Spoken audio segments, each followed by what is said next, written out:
Our featured NIC Talk speaker is Arnold Whitman, chairman of Formation Capital. Mr. Whitman's talk is titled Care, Technology, and Capital, the New Love Triangle. Ladies and gentlemen, Arnold Whitman.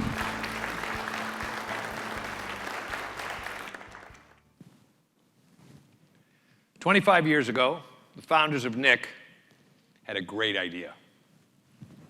Let's bring together senior housing providers, capital providers, and let's stimulate a dialogue around solutions for housing and care for our senior population.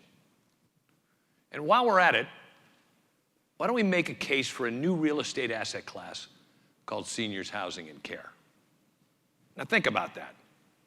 25 years ago, a retirement housing asset and a skilled nursing facility, you're an investor, and I'm going to try to convince you that's a like-kind asset. That's a challenging proposition. I don't know how many of you were here 25 years ago for the first event.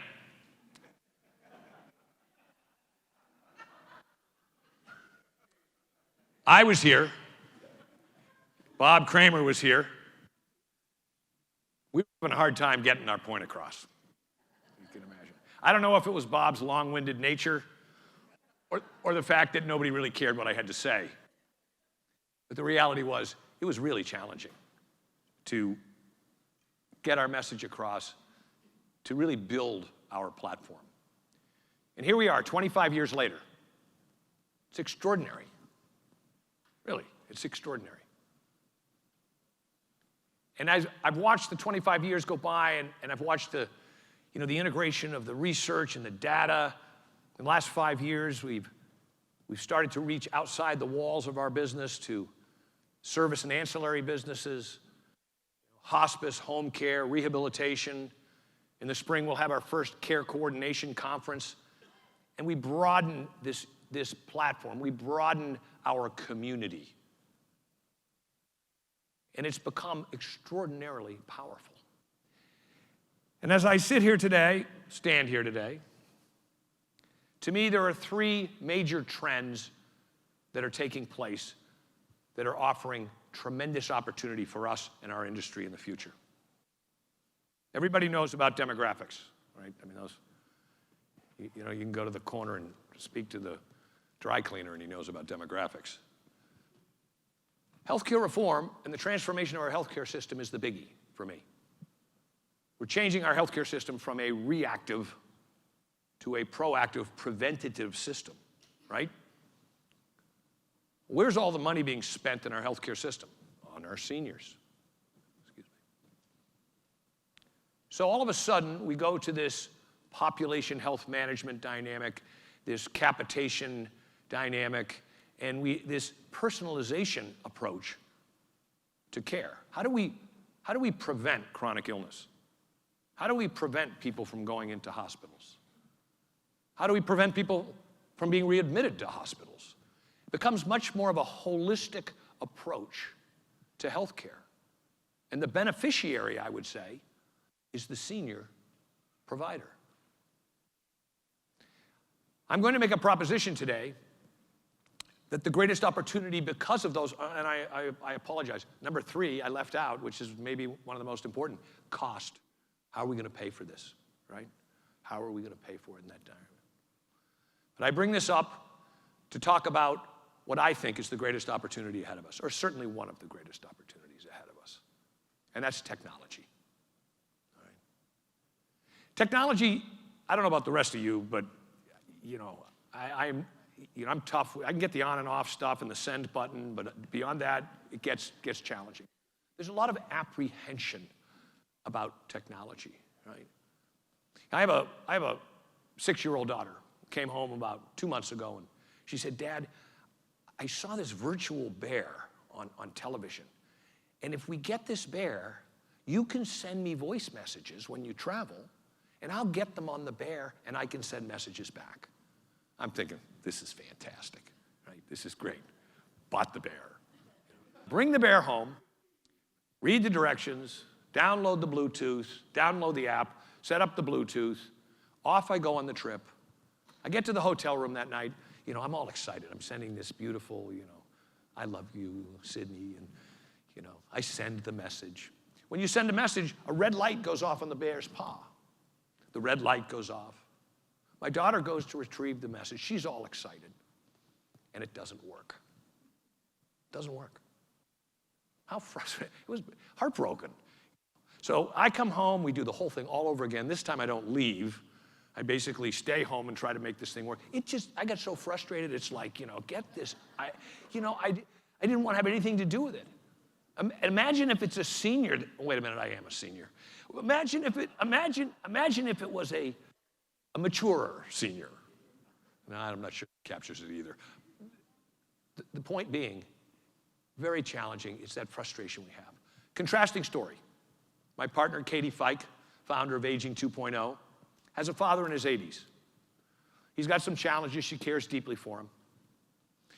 And they decide to buy these sensors from a company called Lively. And these sensors go on the refrigerator or a door or a cabinet. And when it's open, there's a notification that goes to the family member or the loved one. And they set this whole thing up. They put it on the cabinet where his coffee is, because that's the first place he goes in the morning. So, first day comes, open the cabinet, ding, notification goes out. Katie sees that he's up and about. It works. But something else happens. Her father figures out that when this notification takes place that he's opening the cabinet, that his daughter is thinking about him. So he starts this sort of Morse code throughout the day of opening and closing the cabinet to notify his daughter that he's thinking about her. And of course, she knows he's thinking about her, and he knows she's thinking about him. And I bring these two contrasting stories up for a reason. Technology is really hard. It's really difficult. Starting NIC was really hard. Right? Doing what we've done was really hard. We have a choice today. And it is my belief that we have a very powerful opportunity ahead of us. And it's around, again, technology. If you want to take the road of apprehension, we'll go buy our technology from outsiders, from technology companies or investment companies or service companies. Or why not take the assets that we have as an industry? Why not take our greatest assets and leverage them in such a way where we can create value both socially and economically? And the way I propose to do that is to create a web-based innovation community that engages our industry. And there are 4 major stakeholders that I would like to see in this community: the seniors and their family, caregivers and providers, innovators and technologists, and investors. So think about this for a second. Seniors, we create this environment, this safe place to go to get questions answered, problems solved. There's so many issues with families today around what to do with their seniors. So this could be a very safe place for them, but it could also be a place where their voice could be heard around what type of things would be important to you to solve the issues and problems that you have. Then you go to the caregivers, right? There is no one has more understanding of not only what the best solutions are from a technology standpoint, but what really does work and make a difference. The innovators, the technologists, we bring them together with us. We bring them in a way so that they can interact and they can see they can identify what the problems are, work together, crowdsource this ability, co-create together what might happen. Demonstrate, pilot, hackathons, challenges, what's best in class. Then we come to the investors. I got involved in this myself about 2 years ago, and I said to myself, wow, I don't know a lot about technology, as in nothing, but I know one thing. I know it's going to be a big driver in the future. I know 40% of the people in this room are probably texting right now, just going, I'm not sure what he's talking about. I'm sending messages.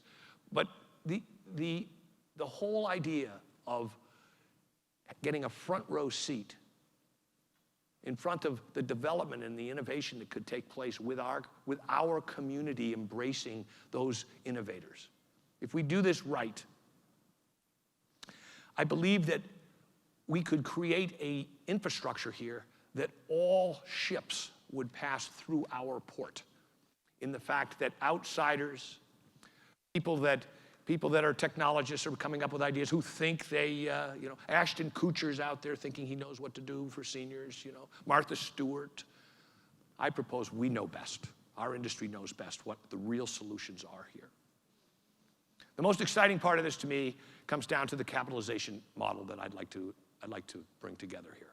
And that is a hybrid between a traditional institutional investment model where we bring in venture capitalists to participate, but we also have a crowdfunding mechanism where you can sidecar or co-invest for individuals, for the little guys, for the families that can be engaged in this activity of helping seniors live a better quality of life, solving problems around care coordination, identifying best in class, and being able to realize the creation of value again, both socially and economically.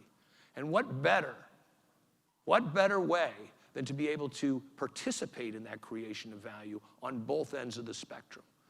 I think it's been one of the most unique things about this industry that's fascinated and drawn me to it, and that is the fact that we make a difference in people's lives and we can make some money at the same time. What I'm proposing is, I think we have an incredible structure, an incredible infrastructure that we've built here. We need to leverage off of it, and I think there's a great opportunity, and I hope you'll join me to pursue it. Thank you.